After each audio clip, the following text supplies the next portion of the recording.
Hey, this is Cam with Blacktail Studio, and this week I'm pretty excited because I have something totally different for you. I started with an old maple slab, sealed it with epoxy, buffed it out to a crazy high gloss, and it actually turned out even cooler than expected. Stay tuned.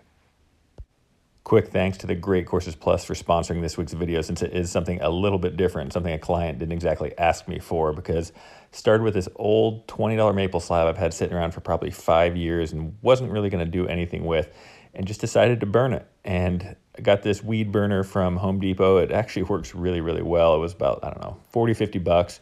Hook it up to a propane tank, and I just started going to town on it.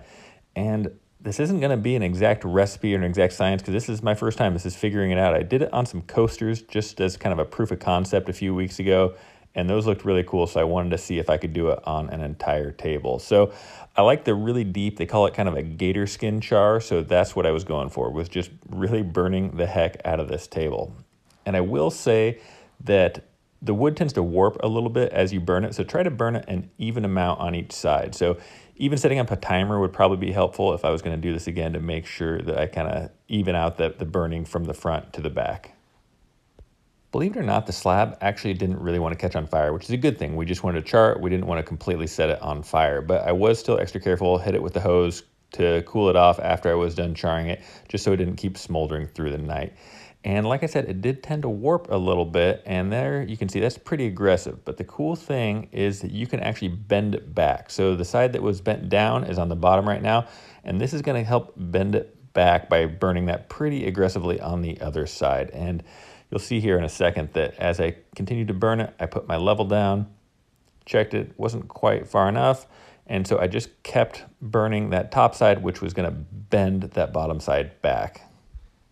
The more time you spend here getting it as flat as you can is going to save you the most epoxy later, because we're basically going to completely encapsulate this slab. So if it's bent up an inch on one side, you're going to have the whole slab an inch thick, which we don't want. So what I'm doing here, building an epoxy mold, just like any epoxy table I would make. I actually have an entire video just on building these forms if you want a little bit more thorough explanation. But I'm just using fast dry caulk.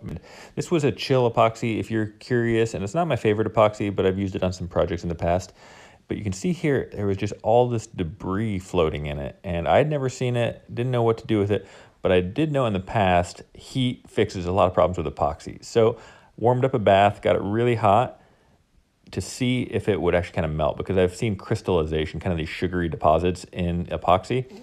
And believe it or not, got it up to about 100 degrees and it all went away and it was crystal clear. So if you experience something like this, try warming up the epoxy, and that usually works. And what I'm doing now is just submerging the entire slab in epoxy. And if you're confused by this angle, so am I. I don't know if I was trying to get artsy or if my dog ran into the tripod or what happened, but this is the best footage I have of it. So I apologize for the footage, but right now I'm just submerging the entire thing about a 1/4 inch over the top of the epoxy, and then just covering it up to make sure no loose debris falls in it while it's curing, which will take about 3 days. And be just a nice flat top coat, unlike that last coat.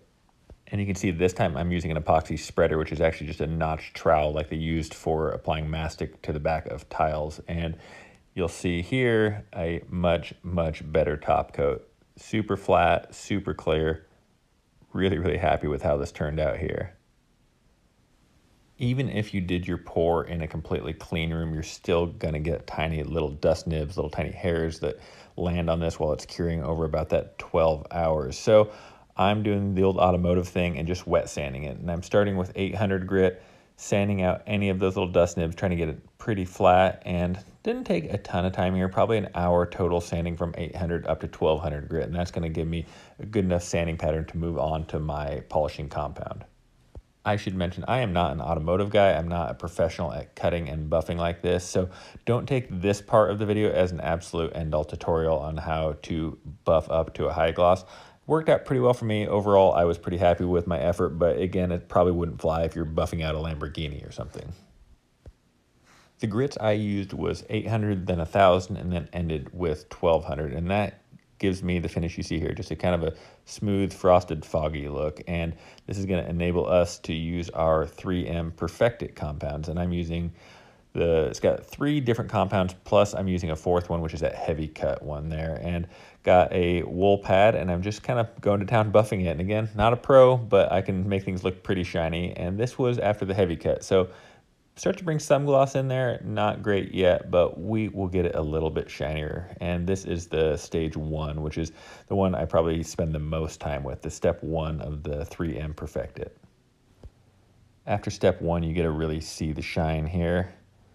Not quite perfect, but we can get it a little bit shinier. The step 2 that I did here gets a really high gloss, and I actually can't really tell the difference between step 3 and step 2. So I've heard some people say that going beyond step 2 isn't really necessary, but a table like this, we're gonna need some kind of unique legs, and I am doing something I've never done before, and I'm just burning some wood legs. And since this was kind of a spec piece, something I'm doing just for fun, I ordered these legs on Amazon for like, I can't remember, like 25 bucks, something cheap, and just charred them. And I'm not gonna do the same epoxy gloss. I'm gonna leave it a more natural char for a little bit of contrast with the top.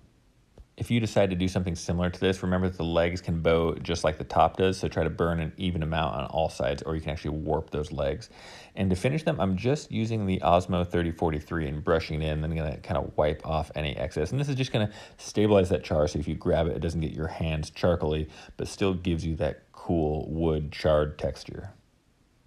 I'm using a very DIY friendly mount for this, so no fancy joinery here. This is just about, I don't know, maybe a $5 steel table leg mount that came with those legs. Screwing them in, I did them at about a slight taper to the outside, and they're sitting on also a 10-degree taper, so they won't go straight up and down. I want a little bit of an angle, kind of a bit of a mid-mod look, which I'm not sure which is the best look for a epoxy Shosugi bond table, but this is the look that I came up with.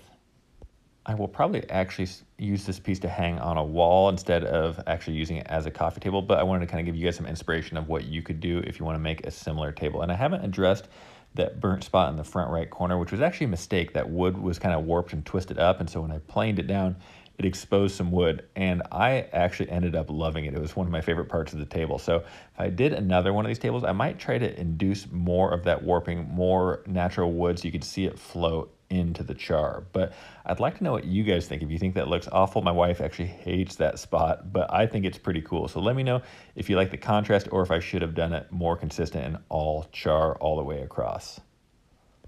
I'd also like to hear from you guys on what I should do next with this burnt pattern. I've heard some people suggest guitars. I've heard some tiles for like a backsplash. I think there's a lot of cool possibilities that you can do with this epoxy and burnt wood. So let me know in the comments what you think the next project should be.